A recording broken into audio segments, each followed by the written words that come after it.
Mesdames, Messieurs, amis internautes, merci de nous retrouver sur abidjan.net et afriquefemme.com pour cette interview exclusive avec la reine Kossia Tamia, présidente de AKONG, avec qui nous parlerons de ses actions en faveur de la paix et également en faveur des couches défavorisées. Madame la reine, bonsoir, merci d'avoir accepté notre invitation. Bonsoir. Est-ce que vous avez quelque chose à ajouter en plus de cette présentation? Je pouvais simplement dire, il n'y a pas longtemps, j'ai eu le prix d'ambassadeur de la paix, ambassadrice de la paix, et aussi le prix honoris causa. Pour dire, Dieu commence à toujours faire des grandes choses avec nous. Très bien, on reviendra en détail sur ces différents prix que vous avez reçus. Mais vous étiez récemment à Abengourou pour la fête des Lignames. En quoi consistait votre participation à cette fête traditionnelle?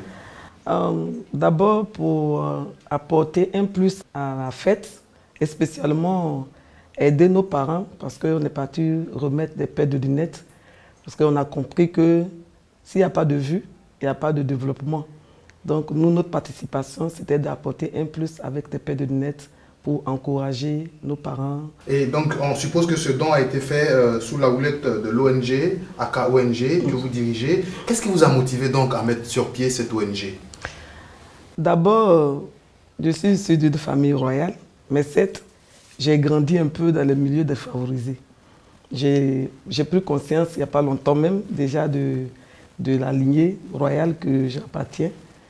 Mais le fait que j'ai grandi dans les quartiers défavorisés, cela m'a permis un peu de vivre certaines réalités. J'ai aussi compris que l'amour, c'est de donner, c'est de partager. Comme je pouvais dire, nul n'a le droit de vivre heureux tout seul. Donc c'est face à les réalités, les problèmes, les difficultés des personnes que j'ai côtoyées qui a motivé la création de la KONG. À part le don de lunettes que vous avez fait récemment, quelles sont les grandes actions que vous avez menées depuis la création de cette ONG? L'ONG existe déjà, ça fait depuis 2000, donc il y a 15 ans ou 17 ans de cela que l'ONG existe. Ce qui veut dire qu'il me serait très difficile de nommer les actions que l'ONG a posées auprès de la population ivoirienne, même au-delà de la Côte d'Ivoire.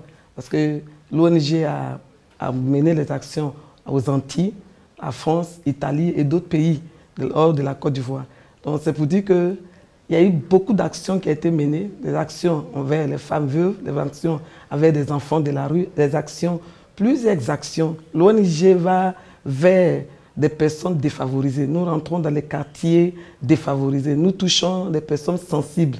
C'est pour cela que nous avons pour slogan « L'on a le droit de vivre heureux tout seul ». C'est-à-dire faire de sorte que celui qui croit qu'il n'y a plus d'espoir réalise qu'il y a de l'espoir. Amener quelqu'un à comprendre que tu peux aussi toujours t'épanouir. Tu n'es pas seul dans la vie. Et ce n'est pas le fait que tu n'as rien que tu crois que tu es délaissé dans la société. Tu peux y arriver. Donc l'ONG a pour but de valoriser, a pour but de réinsérer, a pour but d'encourager. L'ONG a pour but de donner à une personne de se relever et d'avancer. Donc c'est pour dire que nous menons des actions à quelque niveau que ce soit, tant que nous pouvons. En plus des actions sociales que vous avez énumérées tout à l'heure, on vous a vu au plus fort de la période électorale mener des actions de paix en faveur des élections apaisées. Alors vous, en tant que reine qui militez pour des actions en faveur des personnes défavorisées, qu'est-ce qui vous a poussé à aller sur le champ de la politique ou de la paix ainsi? Je peux dire que sans la paix, il n'y a pas de développement. Tant qu'il n'y a pas de paix, on ne peut pas parler aussi d'ambition ni d'avenir. Donc pour ma part, en tant que reine et bishop surtout, c'est-à-dire qu'avec l'appel de la croyance que j'ai compris que s'il n'y a pas de paix, nous ne pouvons rien faire. Donc ceux qui ont le droit et qui ont la capacité de promouvoir la paix, de se battre et préserver la loi morale, je fais partie de ces personnes-là. Donc la caravane de la paix, nous avons été l'initiateur et je suis partant par rapport à ce qui s'est passé. Mais l'objectif, c'était de déjà faire de sorte que les gens réalisent que peu importe ce que nous pouvons faire, les élections peuvent se passer. Celui qui est élu, il est élu pour nous. Celui qui n'est pas élu, il n'est pas élu pour nous. Mais d'une manière ou d'une autre, nous sommes supposés avancer. Donc il fallait maintenir la paix et permettre qu'à celui qui est élu de pouvoir nous aider à bénéficier et profiter comment on appelle, de nos intérêts par rapport à la population. Nous avons aussi compris, la motivation aussi, c'est que la plupart, après les élections, c'est là qu'il y a des crises. Et une fois qu'il y a des crises après les élections, aussitôt, le candidat qui a été élu, sa candidature est mise en cause. L'opinion internationale ne peut pas avoir confiance à notre président, il ne peut pas avoir confiance aussi à notre gouvernement. Et ainsi, tout ce qui peut permettre à la population de bénéficier des avantages de l'extérieur est mis en cause. Et donc ce n'est pas seulement le président qui souffre, mais c'est la population.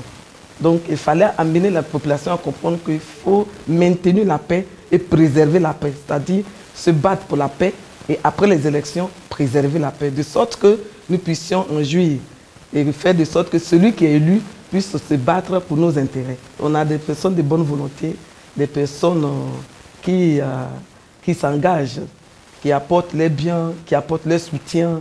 Il faut dire que l'ONG ne régénère pas de l'argent. Nous nous battons, nous vivons, nous faisons tout par nos propres moyens. Et c'est vraiment pas évident, mais c'est la volonté, la détermination qui nous amène à avancer.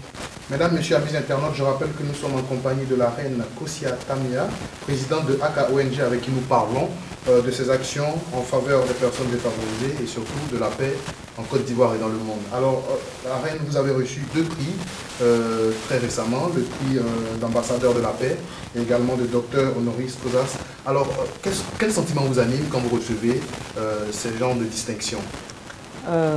Non seulement j'ai béni Dieu, qui me donne la force et le courage de me battre, mais spécialement, ça me donne encore la détermination d'avancer.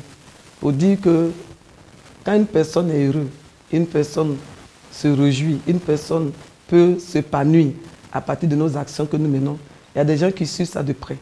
Donc ces différentes distinctions ne peuvent que nous encourager pour nous amener à plus encore mener des actions. Donc c'est vraiment un sentiment de joie, de reconnaissance pour tous ceux qui viennent nous encourager. Parce que les différentes distinctions nous encouragent à encore avancer dans nos actions.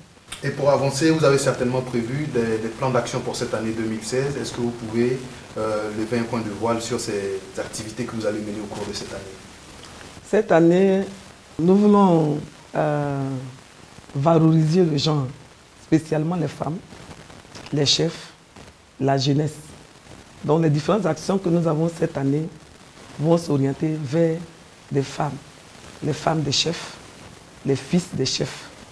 Parce que plus on parle de la chefferie, la plupart, on est taxe des sorciers, les gens sont marginalisés et finalement ils sont rejetés par la société. Or, quand on analyse, on se rend compte que si au jour d'aujourd'hui on peut parler de la paix, ils font partie de ceux qui préservent la paix. Ceux qui règlent les litiges dans les quartiers, ceux qui préservent les familles et qui font de sorte que plusieurs choses, plusieurs querelles ne se retrouvent pas à la justice. Malheureusement, ces personnes aussi, ils sont en face de certaines réalités, sont les plus démunis.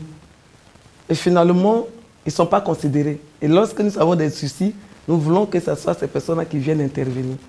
Donc, cette année, nous voulons vraiment valoriser la chefferie, et spécialement les femmes, les jeunes gens, pour leur donner l'envie d'avancer. Valoriser, c'est dans le but de les amener à se prendre en charge, à être autonomes, les amener à prendre des engagements, à prendre des risques et réaliser que de la même manière, ils peuvent apporter des solutions dans les quartiers, ils peuvent aussi être des facteurs de développement, ils peuvent être des instruments de paix, ils peuvent être aussi des moyens qui peuvent emporter la provision pour les enfants.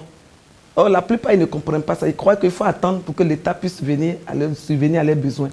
Et cette année, nous voulons les amener à changer de mentalité et comprendre que plutôt, c'est eux qui doivent se battre pour apporter leur appui à l'État par rapport à les activités qu'ils vont mener, par rapport à tout ce qu'ils vont entreprendre, amener les femmes à être des entrepreneurs, amener les enfants à se battre et réaliser que pendant que le père est chef, le monde entier te regarde, le quartier t'observe. Il faut aussi être un modèle. Donc voici un peu les actions que nous voulons mener, accompagner bien sûr des actions sociales. Dans l'autre sens, comment les personnes défavorisées peuvent solliciter également votre aide? Nous avons un site internet par lequel tout le monde peut nous contacter, les donateurs comme ceux qui veulent nous solliciter. Très bien. Alors, nous sommes presque au terme de notre interview. Alors, je rappelle que nous sommes en compagnie de la reine Kosia Tamia, présidente de AKONG, ambassadrice de la paix, docteur honoris causa, avec qui nous avons égrené toutes les actions qu'elle a menées en faveur de la paix et des personnes défavorisées en Côte d'Ivoire et dans le monde. Au terme de notre entretien, un mot de fin, la reine. Mon souhait, c'est qu'il y ait la paix. Comme Oufé Boigny nous avait dit, la paix, c'est un comportement. Celui qui a faim n'est pas un homme libre. S'il n'y a pas de paix, nous ne pouvons jamais parler de développement. Je souhaite donc que chacun d'entre nous, dans toutes nos activités que nous menons, que ce soit les politiciens, que nous menons nos actions vers la paix, pour la paix. Je veux aussi que, à partir de l'écran, par ce que je suis en train de dire, que vous puissiez aussi vous souvenir de la population, du monde entier, et spécialement les enfants de la rue, les personnes défavorisées. C'est vrai que nous leur tendons la main, mais souvent on n'arrive pas à les canaliser. On ne sait pas comment les orienter.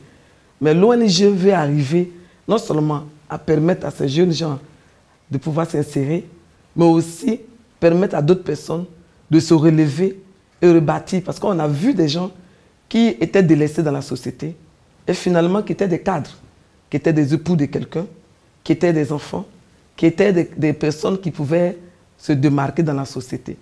Donc, mon souhait, c'est que vous nous aidez à aider d'autres personnes. Car nous seuls, nous ne pouvons pas. Et c'est avec vous que cela est possible.